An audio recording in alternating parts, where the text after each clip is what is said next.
En el anterior programa, el primero que dedicamos al Quijote, os dije, bueno, este me ha salido un poquito más largo porque tengo que hacer la introducción. Bueno, pues este más o menos va a salir igual de largo o puede que un poquito más. ¿Por qué? Porque en vez de leer un capítulo voy a leer 2. Y luego os diré el por qué. Pero lo primero que os quería decir es que ha sido para mí una gran experiencia estar media hora leyendo ante un micrófono e intentando leer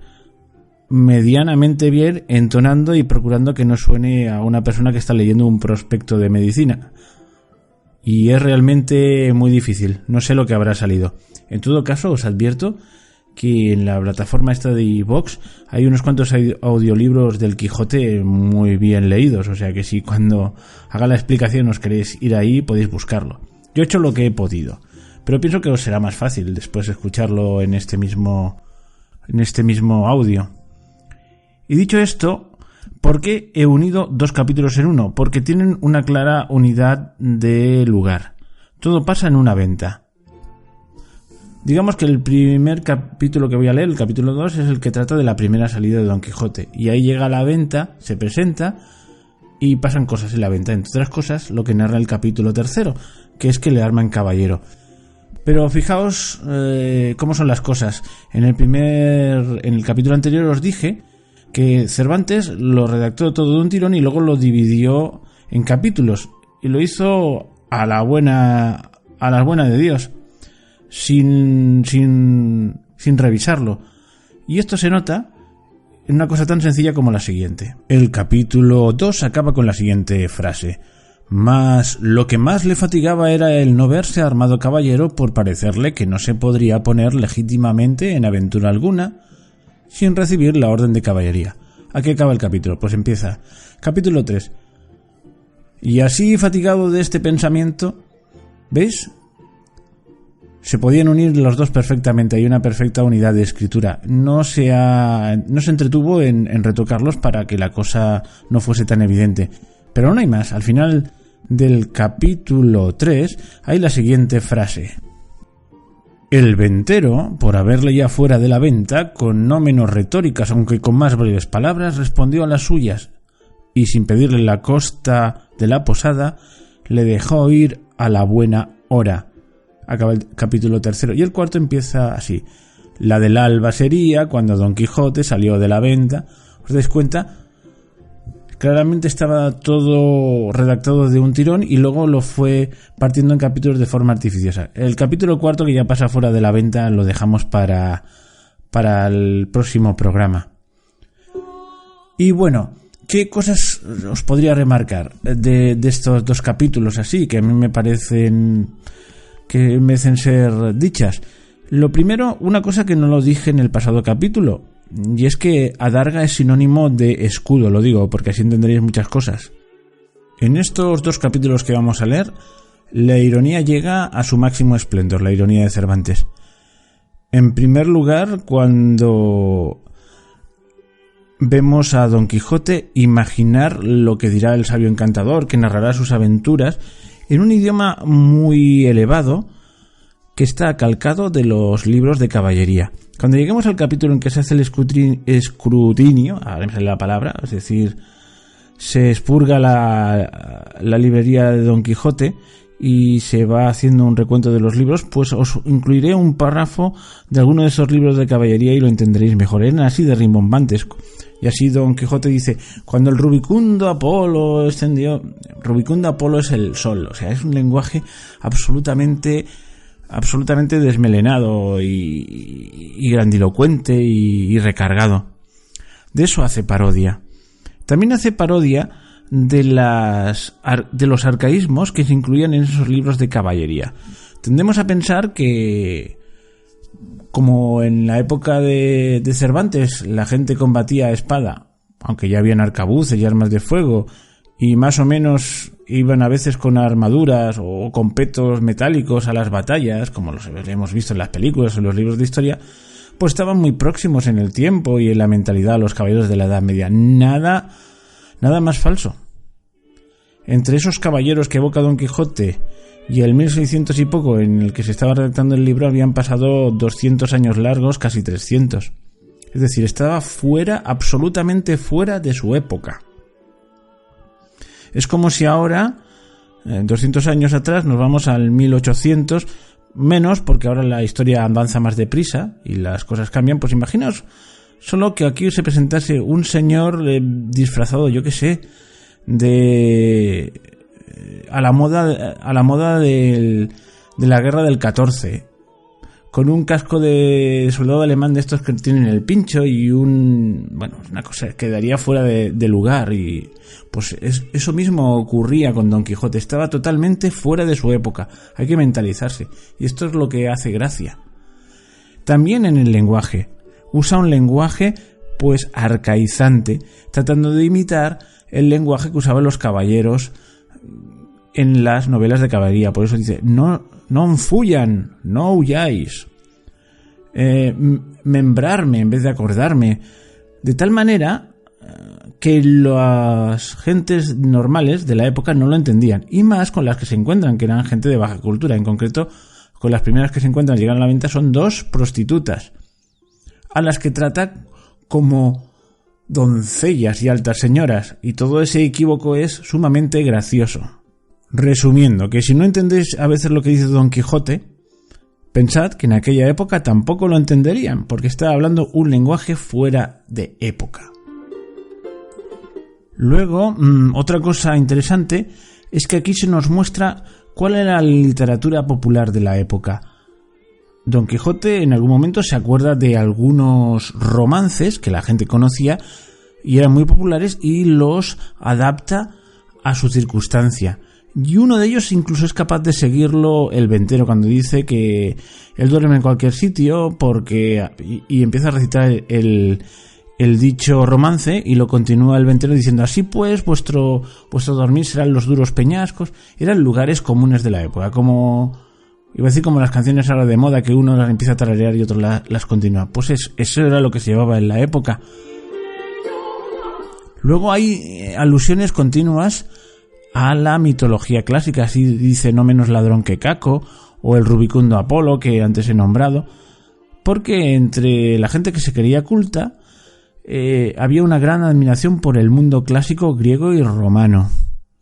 Estamos en la época, ya hemos dejado el Renacimiento y nos estábamos adentrando en el Barroco, pero el espíritu renacentista de descubrimiento del clasicismo continuaba. Y por último, hablar de un fenómeno que se llama la metaliteratura. Es literatura dentro de la literatura, una historia dentro de la otra. Continuamente, en un alarde de ironía, Cervantes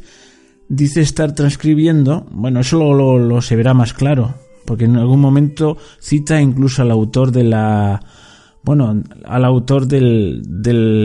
hazañas, de escribir las hazañas de Don Quijote, que es un moro, Cide Hamete Benengeli. Aquí no lo nombra, pero sí que nombra los Anales de la Mancha, donde están registradas las hazañas de Don Quijote, e incluso nombra una supuesta discusión entre eruditos de cuál fue su primera hazaña, lo cual es otra forma de humor muy fino. Pues detalles como este, de contar una historia dentro de una historia, haciéndola pasar por cierta sin ser cierta, pues son uno de esos pequeños detalles que hacen que el Quijote sea una obra innovadora en su época. Pero basta ya de charlas, y ahora vienen los 2 capítulos seguidos. Allá vamos.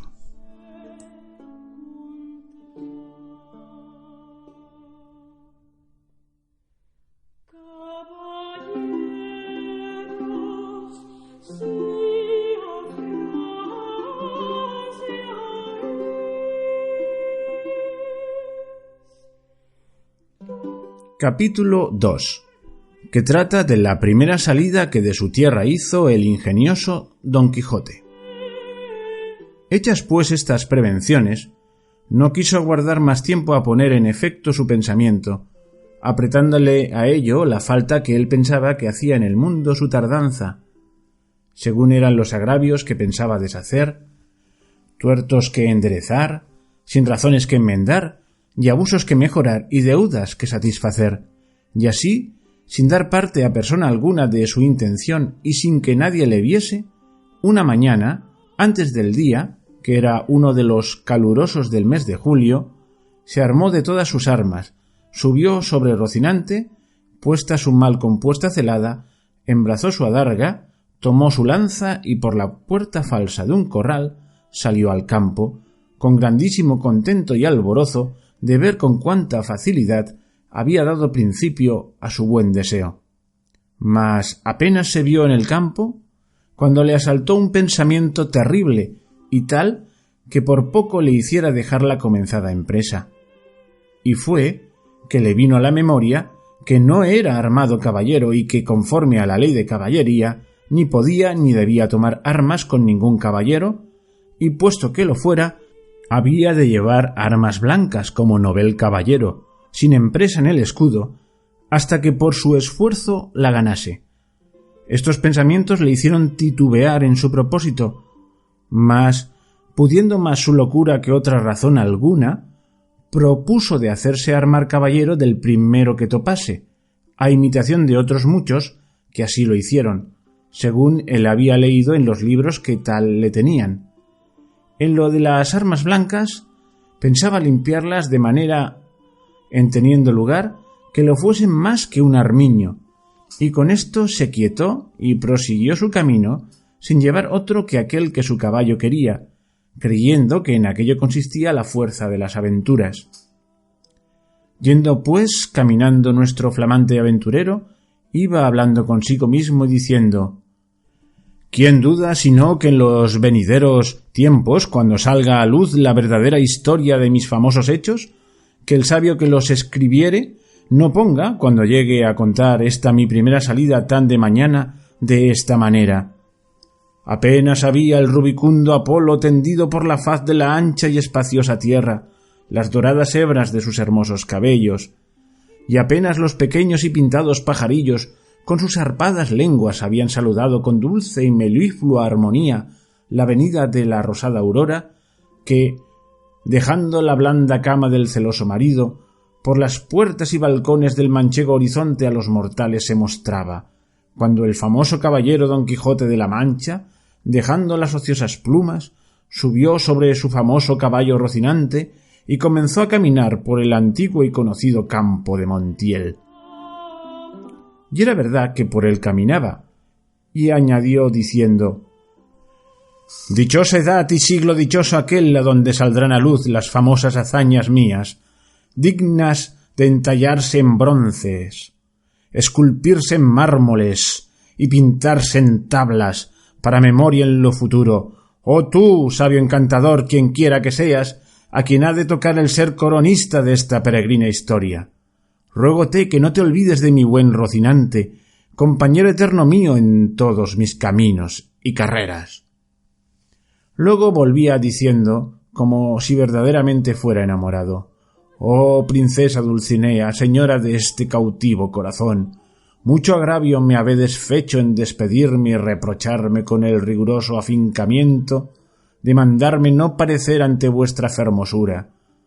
Plégaos, señora, de membraros de este vuestro sujeto corazón, que tantas cuitas por vuestro amor padece.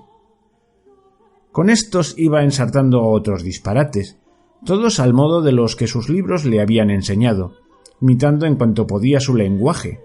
Con esto caminaba tan despacio, y el sol entraba tan apriesa y con tanto ardor, que fuera bastante a derretirle los sesos, si algunos tuviera.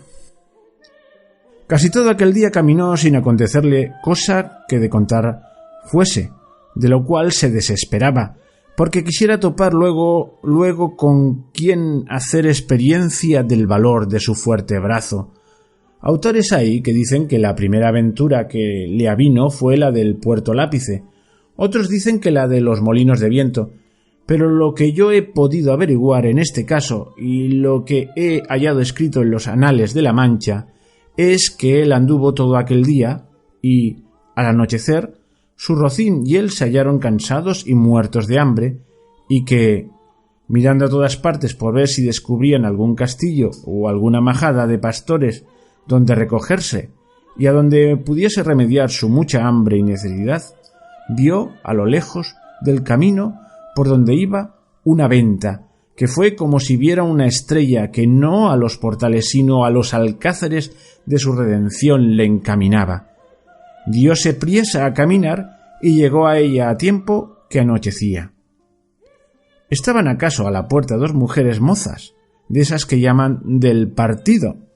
las cuales iban a Sevilla con unos arrieros que en la venta aquella noche acertaron a hacer jornada.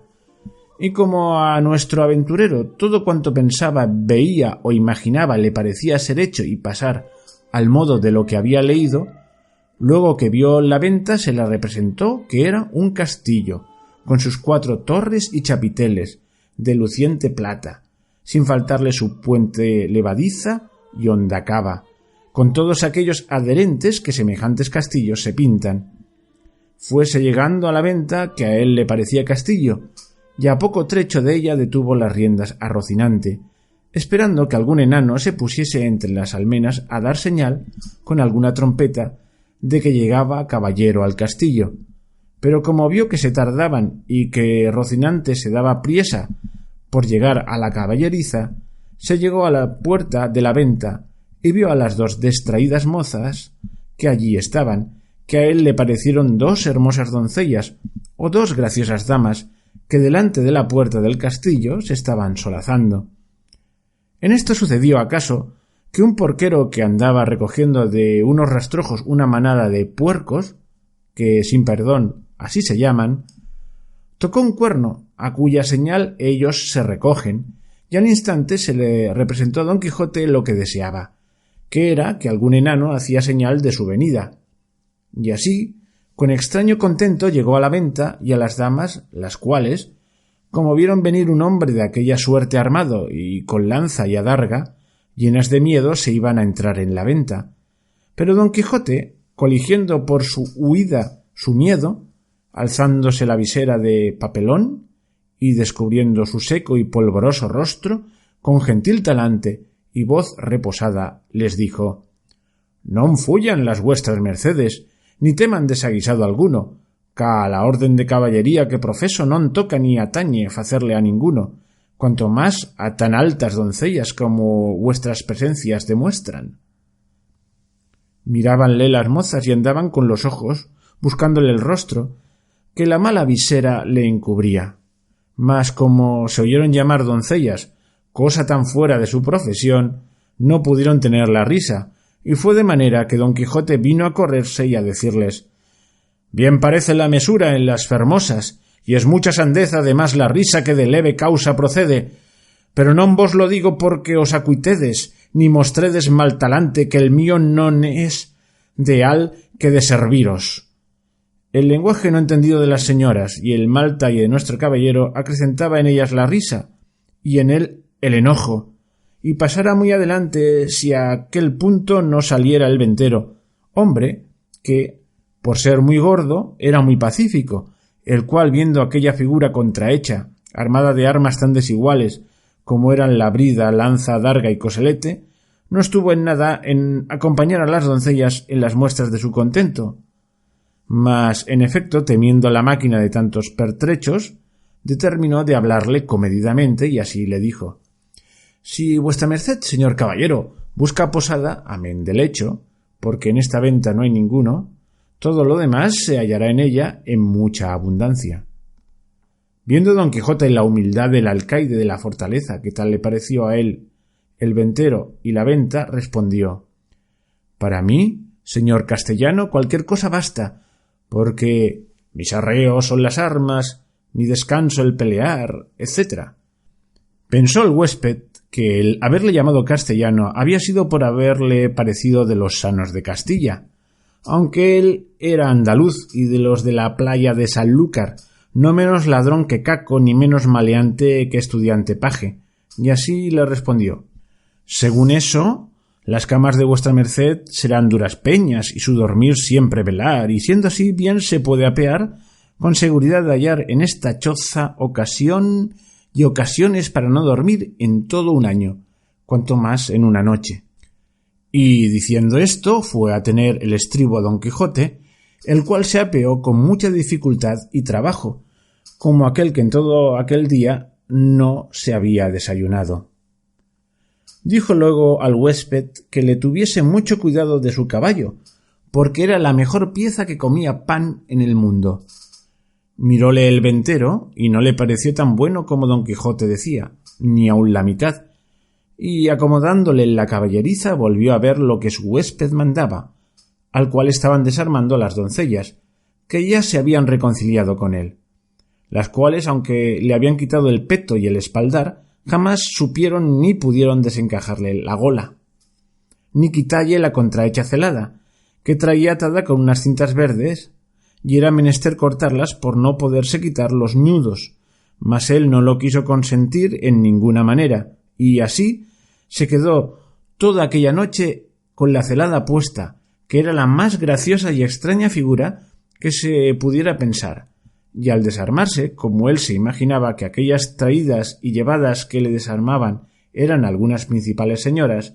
y damas de aquel castillo, les dijo con mucho donaire: «Nunca fuera caballero de damas tan bien servido como fuera Don Quijote cuando de su aldea vino, doncellas curaban de él, princesas del sur Rocino, o Rocinante, que este es el nombre, señoras mías, de mi caballo, y Don Quijote de la Mancha el mío, que puesto que no quisiera descubrirme fasta que las fazañas fechas en vuestro servicio y pro me descubrieran, la fuerza de acomodar al propósito presente este romance viejo de Lanzarote ha sido causa que sepáis mi nombre antes de toda sazón. Pero siempre vendrá en que las vuestras señorías me manden y yo obedezca, y el valor de mi brazo descubra el deseo que tengo de serviros». Las mozas, que no estaban hechas a oír semejantes retóricas, no respondían palabra, sólo le preguntaron si quería comer alguna cosa. «Cualquiera llantaría yo», respondió Don Quijote, «porque a lo que entiendo me haría mucho al caso». A dicha acertó a ser viernes aquel día, y no había en toda la venta sino unas raciones de un pescado que en Castilla llaman abadejo, y en Andalucía bacalao, y en otras partes curadillo, y en otras truchuela. Preguntáronle si por ventura comería su merced truchuela, que no había otro pescado que dalle de comer. «Como haya muchas truchuelas», respondió Don Quijote, «podrán servir de una trucha, porque eso se me da que me den 8 reales en sencillos que en una pieza de a 8. Cuanto más que podría ser que fuesen estas truchuelas como la ternera, que es mejor que la vaca y el cabrito que el cabrón. Pero sea lo que fuere, venga luego, que el trabajo y peso de las armas no se puede llevar sin el gobierno de las tripas». Pusiéronle la mesa a la puerta de la venta por el fresco y trújole el huésped una porción de mal remojado y peor cocido bacallao y un pan tan negro y mugriento como sus armas, pero era materia de grande risa verle comer, porque como tenía puesta la celada y alzada la visera, no podía poner nada en la boca con sus manos si otro no se lo daba, y ponía, y así una de aquellas señoras servía de este menester. Mas al darle de beber no fue posible, ni lo fuera si el ventero no horadara una caña, y, puesto el un cabo en la boca, por el otro le iba echando el vino,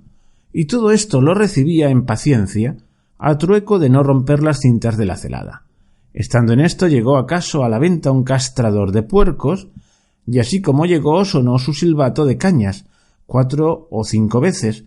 con lo cual acabó de confirmar Don Quijote que estaba en algún famoso castillo, y que le servían con música, y que el abadejo eran truchas, el pan candeal, y las rameras damas y el ventero castellano del castillo, y con esto daba por bien empleada su determinación y salida. Mas lo que más le fatigaba era el no verse armado caballero, por parecerle que no se podría poner legítimamente en aventura alguna sin recibir la orden de caballería.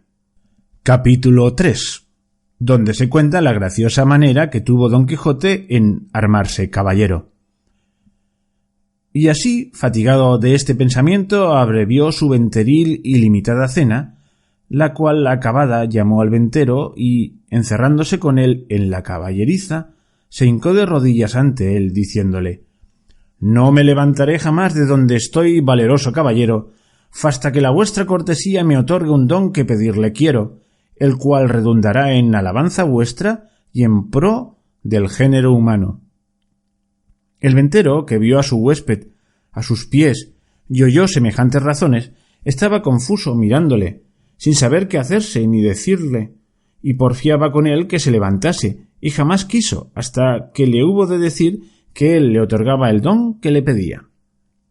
No esperaba yo menos de la gran magnificencia vuestra, señor mío,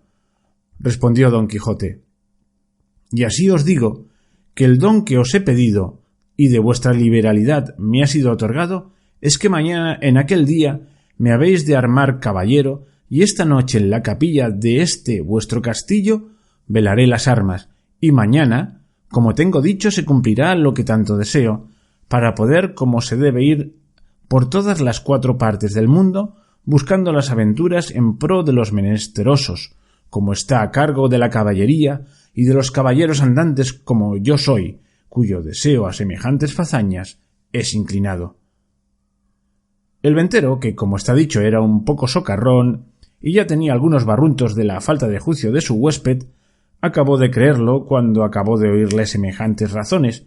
y, por tener que reír aquella noche, determinó de seguirle el humor. Y así le dijo que andaba muy acertado en lo que deseaba y pedía y que tal por supuesto era propio y natural de los caballeros tan principales como él parecía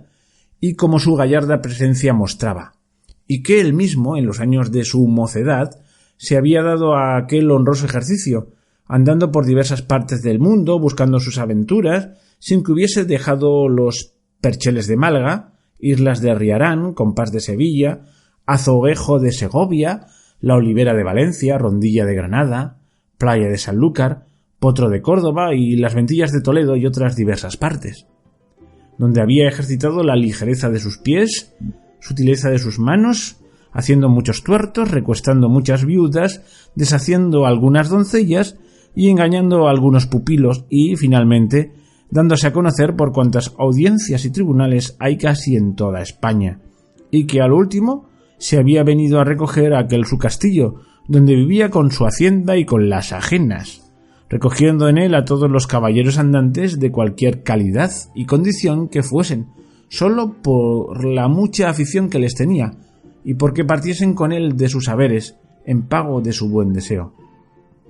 Díjole también que en aquel su castillo no había capilla alguna donde poder velar las armas, porque estaba derribada para hacerla de nuevo, pero que en caso de necesidad él sabía que se podían velar donde quiera y que aquella noche las podría velar en un patio del castillo, que a la mañana, siendo Dios servido, se harían las debidas ceremonias de manera que él quedase armado caballero y tan caballero que no pudiese ser más en el mundo. Preguntóle si traía dineros. Respondió don Quijote que no traía blanca, porque él nunca había leído en las historias de los caballeros andantes que ninguno los hubiese traído.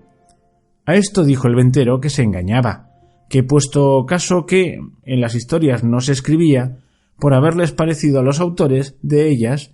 que no era menester escribir una cosa tan clara y tan necesaria de traerse como eran dineros y camisas limpias. No por eso se había de creer que no los trujeron, y así tuviese por cierto y averiguado que todos los caballeros andantes, de que tantos libros están llenos y atestados,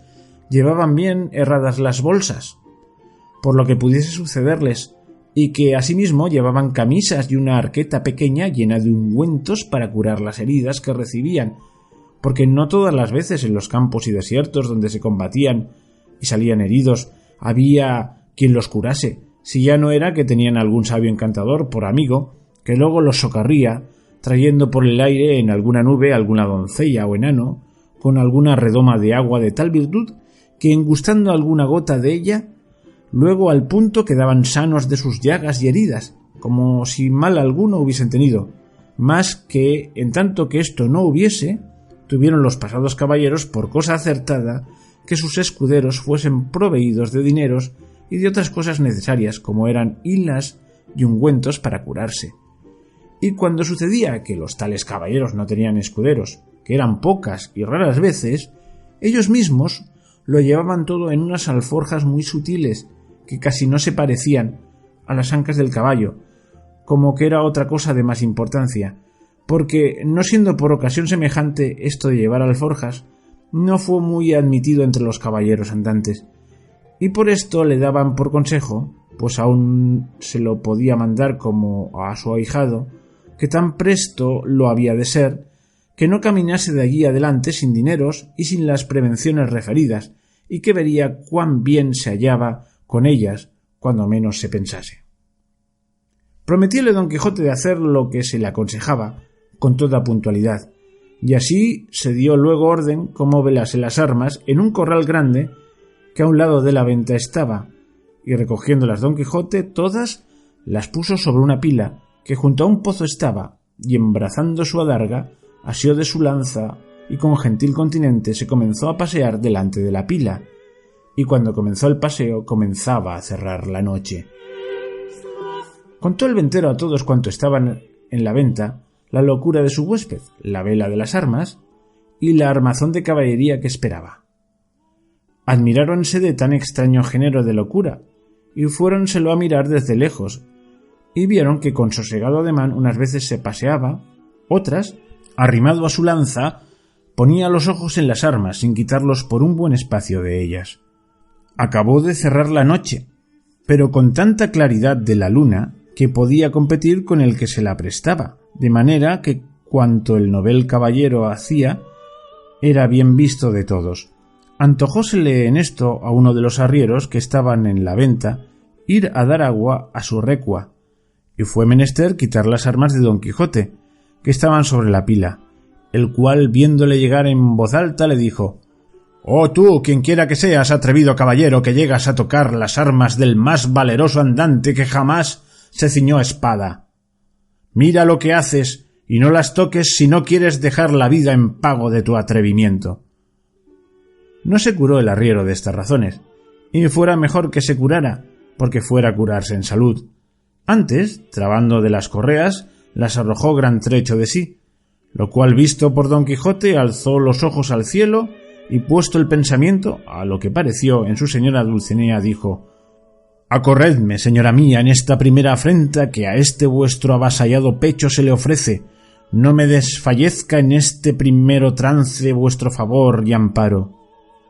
Y diciendo estas y otras semejantes razones, soltando la adarga, alzó la lanza a dos manos y dio con ella tan gran golpe al arriero en la cabeza que le derribó en el suelo tan maltrecho que, si segundara con otro, no tuviera necesidad de maestro que le curara. Hecho esto, recogió sus armas y tornó a pasearse con el mismo reposo que primero. Desde allí a poco, sin saberse lo que había pasado, porque aún estaba aturdido el arriero, llegó otro con la misma intención de dar agua a sus mulos, y, llegando a quitar las armas para desembarazar la pila, sin hablar don Quijote palabra y sin pedir favor a nadie, soltó otra vez la adarga y alzó otra vez la lanza y, sin hacerla pedazos, hizo más de 3 la cabeza del segundo arriero, porque se la abrió por 4. Al ruido acudió toda la gente de la venta, y entre ellos el ventero. Viendo esto don Quijote embrazó su adarga y, puesto mano a su espada, dijo: «Oh señora de la fermosura, esfuerzo y vigor del debilitado corazón mío, ahora es tiempo que vuelvas los ojos de tu grandeza a este tu cautivo caballero, que tamaña aventura está atendiendo». Con esto cobró a su parecer tanto ánimo, que si le acometieran todos los arrieros del mundo no volviera el pie atrás. Los compañeros de los heridos, que tales los vieron, comenzaron desde lejos a llover piedras sobre don Quijote, el cual lo mejor que podía se reparaba con su adarga y no se osaba apartar de la pila, por no desamparar las armas. El ventero daba voces que le dejasen porque ya les había dicho cómo era loco y que por loco se libraría, aunque los matase a todos. También don Quijote las daba mayores, llamándolos de alevosos y traidores, y que el señor del castillo era un follón y malnacido caballero, pues de tal manera consentía que se tratasen los andantes caballeros, y que, si él hubiera recibido la orden de caballería, que él le diera a entender su alevosía. «Pero de vosotros, soez y baja canalla, no hago caso alguno, tirad, llegad, venid y ofendedme en cuanto pudiéredes, que vosotros veréis el pago que lleváis de vuestra sandez y demasía». Decía esto con tanto brío y denuedo que infundió un terrible temor en los que le acometían, y así por esto como por las persuasiones del ventero le dejaron de tirar y él dejó retirar a los heridos y tornó a la vela de sus armas con la misma quietud y sosiego que primero. No le parecieron bien al ventero las burlas de su huésped, y determinó abreviar y darle la negra orden de caballería luego, antes que otra desgracia sucediese. Y así, llegándose a él, se disculpó de la insolencia que aquella gente baja con él había usado, sin que él supiese cosa alguna, pero que bien castigados quedaban de su atrevimiento. Díjole, como ya le había dicho, que en aquel castillo no había capilla, y para lo que restaba de hacer tampoco era necesaria, que todo el toque de quedar armado caballero consistía en la pescozada y en el espaldarazo, según él tenía noticia del ceremonial de la orden, y que aquello en mitad de un campo se podía hacer, y que ya había cumplido con lo que tocaba al velar de las armas, que con solas 2 horas de vela se cumplía, cuanto más que él había estado más de 4. Todo se lo creyó Don Quijote, y dijo que él estaba allí pronto para obedecerle, y que concluyese con la mayor brevedad que pudiese, porque si fuese otra vez acometido y se viese armado caballero, no pensaba dejar persona viva en el castillo, excepto aquellas que él le mandase, a quien por su respeto dejaría. Advertido y medroso de esto el castellano, trujo luego un libro donde asentaba la paja y cebada que daba a los arrieros, y con un cabo de vela que le traía un muchacho, y con las 2 ya dichas doncellas, se vino a donde Don Quijote estaba, al cual mandó hincar de rodillas, y leyendo en su manual, como que decía alguna devota oración, en mitad de la leyenda, alzó la mano y dióle sobre el cuello un buen golpe, y tras él, con su misma espada, un gentil espaldarazo, siempre murmurando entre dientes, como que rezaba. Hecho esto, mandó a una de aquellas damas que le ciñese la espada, la cual lo hizo con mucha desenvoltura y discreción, porque no fue menester poca para no reventar de risa a cada punto de la ceremonia, pero las proezas que ya habían visto del novel caballero les tenían la risa a raya. Al ceñirle la espada, dijo la buena señora: «Dios haga a vuestra merced muy venturoso caballero y le dé ventura en lides». Don Quijote le preguntó cómo se llamaba, porque él supiese de allí en adelante a quién quedaba obligado por la merced recibida, porque pensaba darle alguna parte de la honra que alcanzase por el valor de su brazo. Ella respondió con mucha humildad que se llamaba la Tolosa, y que era hija de un remendón natural de Toledo, que vivía a las tendillas de Sancho Bienaya, y que dondequiera que ella estuviese le serviría y le tendría por señor. Don Quijote le replicó que por su amor le hiciese merced que de allí en adelante se pusiese don y se llamase Doña Tolosa. Ella se lo prometió, y la otra le calzó la espuela, con la cual le pasó casi el mismo coloquio que con la de la espada. Preguntóle su nombre, y dijo que se llamaba la Molinera, y que era hija de un honrado molinero de Antequera, a la cual también rogó Don Quijote que se pusiese don y se llamase Doña Molinera, ofreciéndole nuevos servicios y mercedes. Hechas pues de galope y aprisa las hasta allí nunca vistas ceremonias, no vio la hora Don Quijote de verse a caballo y salir buscando las aventuras, y, ensillando luego a Rocinante, subió en él, y abrazando a su huésped le dijo cosas tan extrañas, agradeciéndole la merced de haberle armado caballero, que no es posible acertar a referirlas. El ventero, por verle ya fuera de la venta, con no menos retóricas, aunque con más breves palabras, respondió a las suyas y sin pedirle la costa de la posada, le dejó ir a la buena hora.